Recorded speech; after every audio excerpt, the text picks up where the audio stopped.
What's good, everyone? It's your girl Lady Sola back here once again for another reaction to Insecure Season 5 Episode 6, Tired. Okay, all right, very excited to get into this episode. So gonna kick it off with the highlights as always. First detail that's important to mention is that Lawrence has officially moved back to LA full time.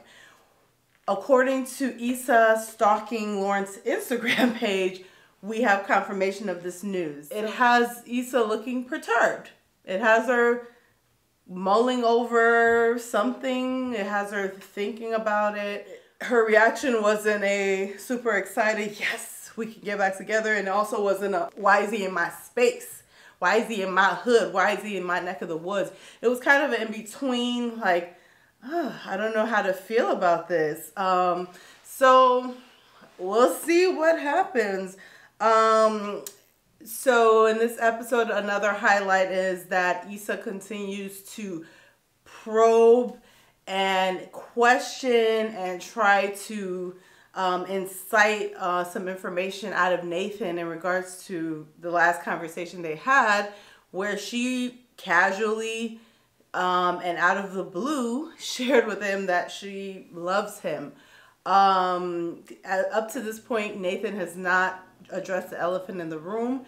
He is not taking the bait on any of her hint dropping that she wants to talk about the topic. He's kind of just bypassing it. And she says, oh, is there anything else you have that you want to share with me?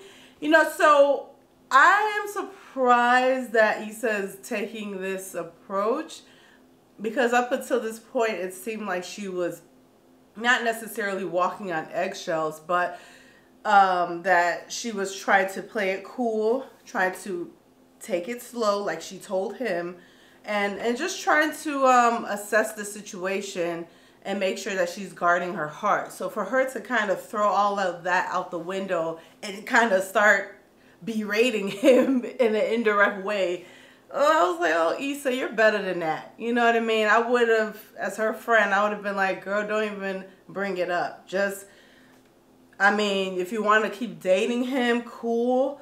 But I would have given that a little bit more time to breathe. So I think she should have took everything that's happened up until this point. Yes, there's been some peaks and valleys with him ghosting her and stuff, but that was because of his mental health. So we have to kind of separate that and look at everything else. You know what I mean? And obviously he really likes her, like he said. And I think he's the type of person, he's like, my actions speak louder than my words. I'm not going to bombard you with all the words and all the feels. I'm going to be here. Show through my action that I mean what I say and I mean what I mean. So he's not looking to come off of that, approach.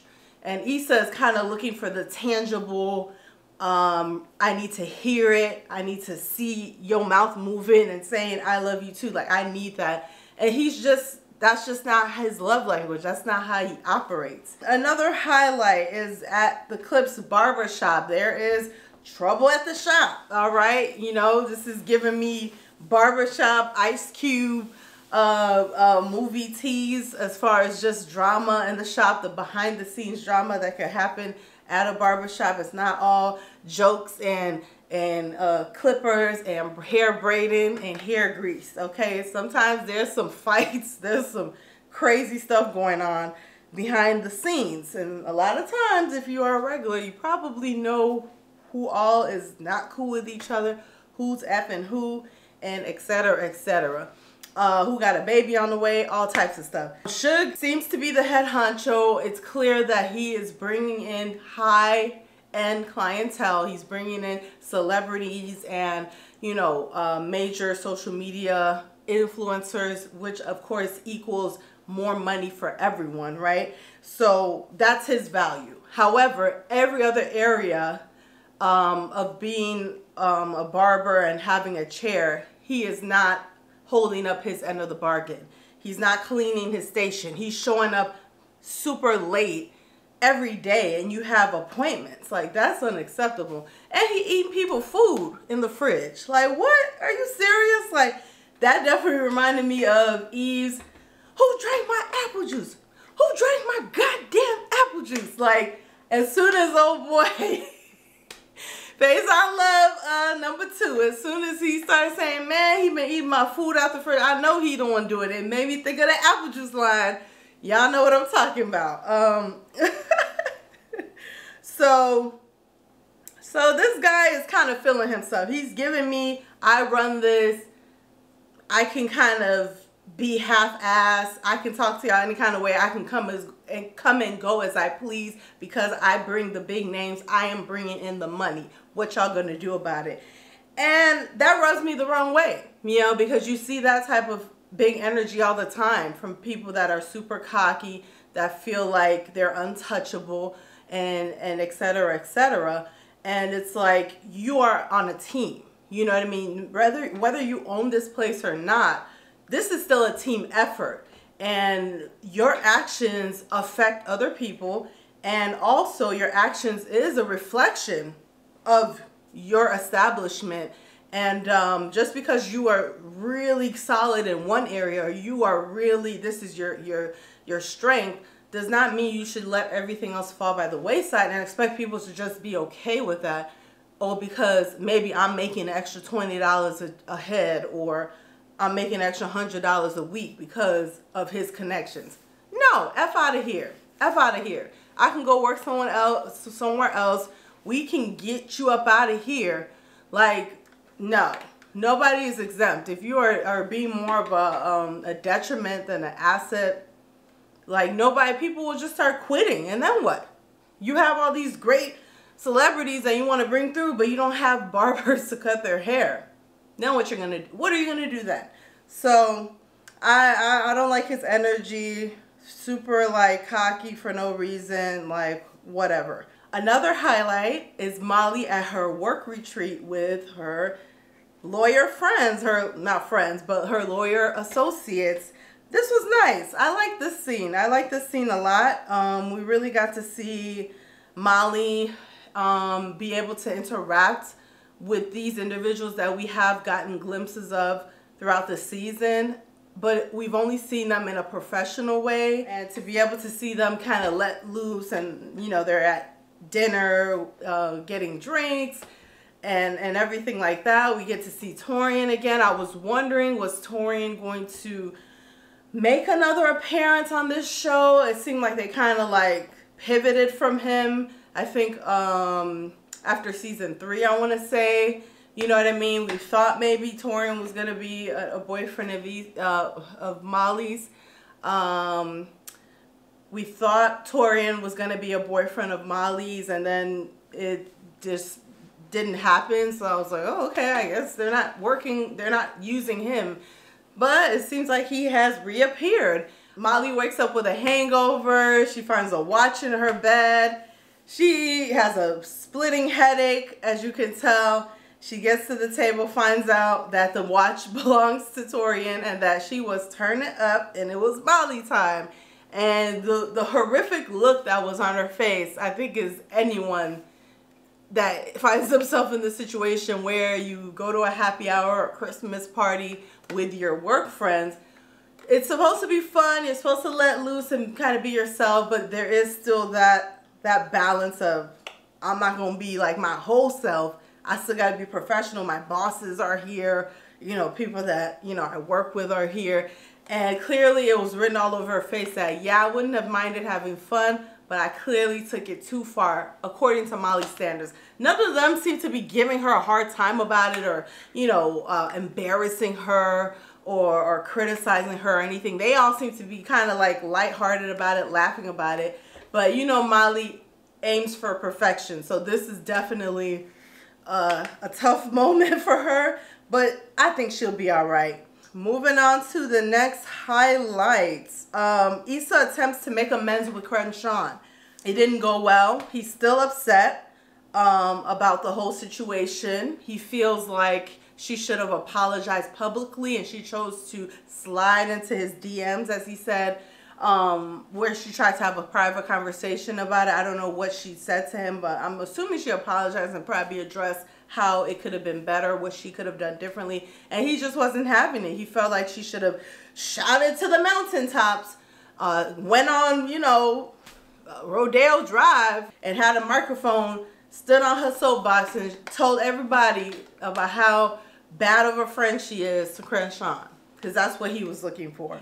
He let her know that he felt like it was effed up, that she didn't have his back at all. She just left him for dead, basically. That, yeah, the beef is still not squashed. She still feels away. He's not giving her any type of grace. And this is what is irritating for me. I understand that he's upset. I understand that he wants to let Issa know and let Issa have it, right? But there needs to come a point where it's like, I was mad at you. Let me list off all the things of why I was mad, but you have come in peace. You have come bearing a peace offering. You are obviously apologetic about it, and you have thought about your wrongdoing in it. So I will forgive you and move forward. Like, that's the next step to make, because this whole, I'm still mad at you, and oh, you must need something. And, you know, all this stuff, it's just like, okay, you know what I mean? She didn't handle it the way you wanted her to. She's looking back in and saying, damn, I could have handled it differently. But give her some slack. I just feel like this guy is so rigid. He just is refusing to forgive. He's refusing to look at the track record that they have as friends and everything that she did try to do. She made one mistake, and you're just never going to let it go. You know, this is the fortunate thing when you get into business and working with people. Everyone is not going to like the decisions you make.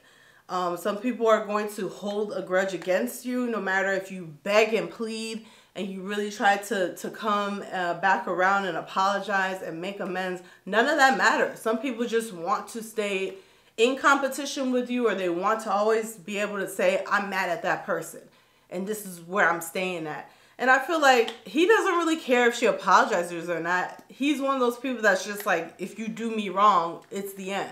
Like, there's no moving forward. There's no forgiveness.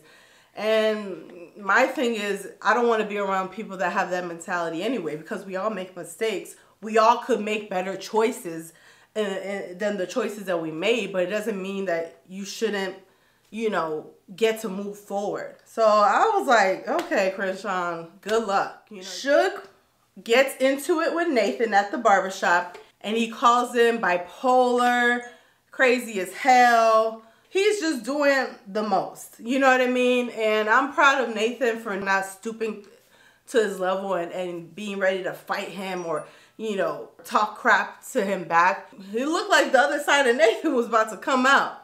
You know what I mean? Like, whatever that other side is that we haven't really seen yet, it looked like that was about to happen. So I'm glad that he just stayed cool. Everybody was, you know, kind of, Art was holding him back and stuff like that. But I feel like that's such a coward thing to do. I don't like this Suge character. He seems really terrible. Just a bad person. Like, why are you saying that? That's really hitting below the belt. That's super insensitive. It's just not, it's uncalled for. Just because you're getting into a spat with him, and he's not saying anything crazy. He's saying the truth. He said, shut your whining ass up. You've been whining for the last couple minutes. I don't hear a lie. Where's the lie? You need to get yourself together, okay? Before you want to come for anybody else. Suge, Crenshaw, y'all can both go. Y'all can both go. All right, getting into my favorite parts. Favorite moments from this episode. Number one is the opening scene. Oh my gosh. I literally rewinded this scene like 10 times and kept watching it over and over.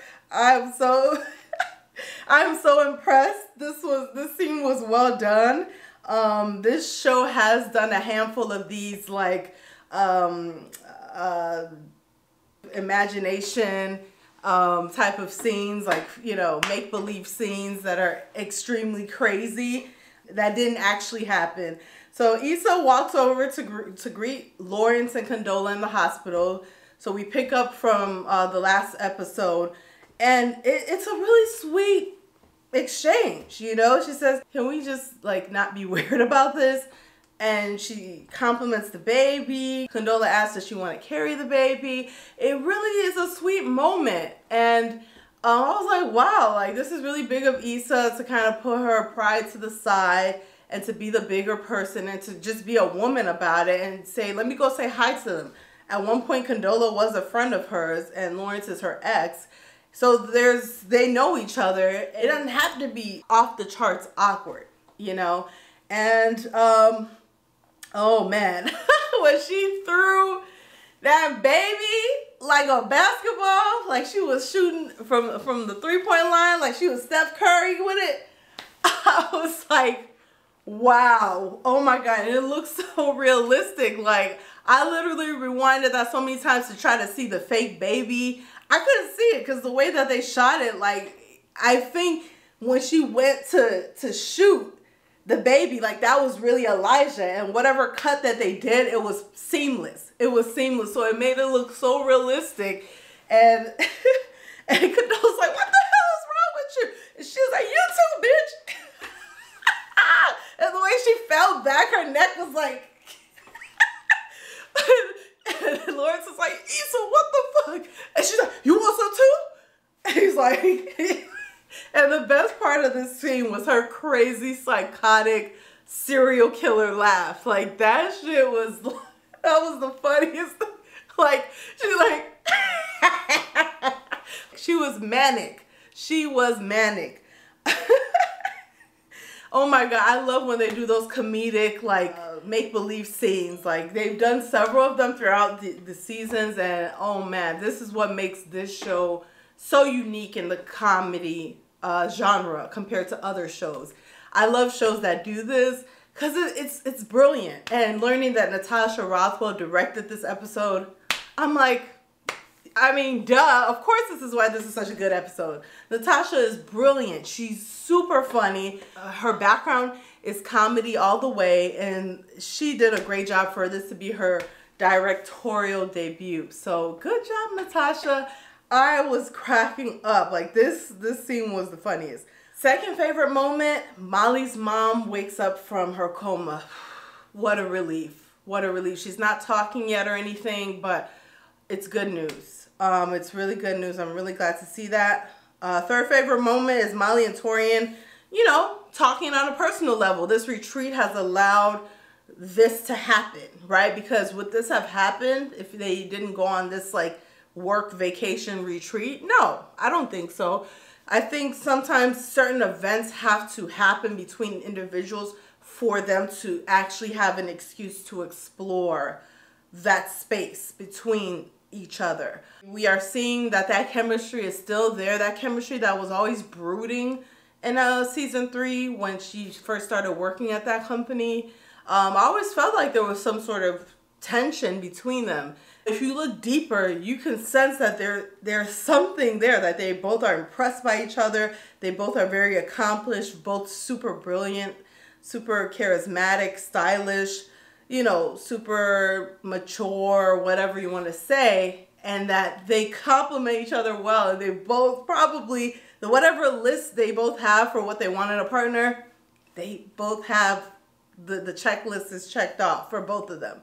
So it was nice to see a love interest or a male interest from Molly that we can really take seriously. That's not going to be a one-night stand. The next favorite moment is basically a piggyback from the first comedic scene that we saw between Issa and Condola. Now we get part 2, where Condola runs into Issa at a churro truck, and basically this is just a comeback scene. You know what I mean? It's like you drop kick me and you threw my baby and probably hurt my baby. So now it's time I get your ass back. And you know, it's hilarious. It's hilarious. Condola is just like, I just want to say thank you. You have given Lawrence back to me on a silver platter. He got a new job. He's making $1 billion a month. Like, he done proposed to me, and it's not the cheap ass mall ring that he got you. This is the real diamonds, okay? And his dick grew 2 inches. So that long stroke that you used to like, it's even longer. Like literally all the great things that can happen, all the improvements that can happen for Lawrence has happened, and it's just fallen right into Condola's lap. And she gets her order first. And Issa's like, but I was here before you. Well, that's just the way it goes. Meaning that winners always go first. Winners always take the cake. They always get the prizes. Everybody else is irrelevant. That's what that statement meant. And then she drop kicked her into a pile of trash bags. And I would say her kick must have hurt more than Issa's, because it looked like she like did a twirl mid-air. When she kicked her, she was like, and then landed. So I gotta say Condola won, you know, the war. She, at the end of the day, at least according to this fantasy, that's what we should call it, a comedic fantasy. According to this comedic fantasy, Condola is winning big time. She got her ex, and he's a much better, valuable person than he was before. He's making a lot more money. He proposed, which he never did with Issa. He always talked about wanting to do that one day, but never doing it. And it's like they got a baby. You know what I'm saying? Like everything is just great. So she definitely, I mean, people might hate Condola again just for that scene. I don't know. I mean, that was hilarious. My last favorite scene was Torian dropping off a swag bag to Molly's room for the end of the retreat, and Molly immediately sharing with him that she's so happy because her mom has woken up, and then they share a really heartfelt, super friendly, super loving embrace. And I think based on how this ended, that we may be shipping Torian and Molly really soon. Okay. So we got to come up with a little name for the two of them. But I'm here for it. I'm here for it. I'm starting to like Torian more. We get to see a little bit more of his personality in this episode. He is very attractive. I think him and Molly would make a good fit. But once again, they are work associates. So I don't know how that would work, if someone would have to quit and leave the company, if they would even venture that far of going on a date. Will either of them entertain it? I'll be very interested to see if they do, and how they move forward if it starts to get serious. What I took from that scene is that he was thoughtful enough after having such a in-depth conversation with her where she opened up to him. He went out of his way to bring her a bag, which he didn't have to do, but clearly Molly is on his mind. He obviously wants to show that he can be a supportive and a nice person and not just the asshole that Molly knows him to be. And Molly immediately just naturally sharing such a personal thing, which Molly is not known to do. She doesn't just talk about her personal life, and to do that because they had that breakthrough in the earlier conversation really shows that there can be something here. And I'm excited. I'm excited to see what happens. I hope something does come of it. Those are all my thoughts for this episode. All right, episode 6, Tired Okay. It's your girl, Lady Sola. Thank you so much for checking me out and checking out this reaction. Please like and subscribe to my channel, Lady Sola TV. Like this video. Let me know what your favorite moment was, and I will see y'all next week. All right, bye.